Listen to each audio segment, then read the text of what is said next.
ये है करंज का पेड़ जो मैंने बीज से उगाया है। आ छे करंजનું વૃક્ષ આટલું મોટું થઈ ગયું છે જે મેં બીજ વાવ્યું હતું, બીજથી ઉગાવ્યું હતું તે આટલું મોટું થઈ ગયું છે અને આ કરંજના ઘણા ઔષધીય ઉપયોગ છે। એક આ ઔષધીય વૃક્ષ છે।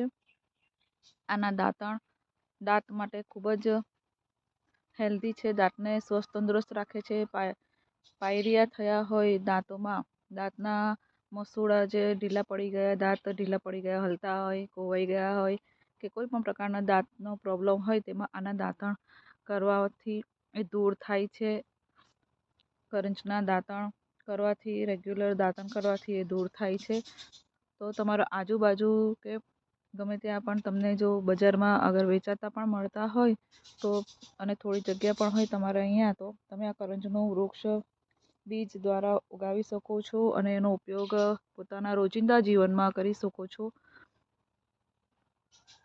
અને ચામડીના રોગોમાં પણ આ કરંજનું વૃક્ષ ખૂબ જ ઉપયોગી છે। એના બીજનું તેલ ઉપયોગી છે, એના ફૂલ પણ ખૂબ ઔષધીય ગુણોથી ભરપૂર છે, એ પણ ઉપયોગી છે, ઉપયોગમાં લેવામાં આવે છે। ઝાડથી લઈને, મૂળથી લઈને, દાંતણ, પાંદડા, ફળ, ફૂલ, બીજ બધું જ ઉપયોગી છે। વિડીયો જોવા બદલ ધન્યવાદ કરું છું અને આ વિડીયો ગમ્યો હોય તો લાઈક કરજો, શેર કરજો અને મારી ચેનલને સબસ્ક્રાઈબ પણ કરજો। ડિટેલ વિડીયો મારી યુટ્યુબ ચેનલ પર મેં મૂક્યો છે કરંજનો, તે તમે જઈને જરૂરથી જોજો। Thank you.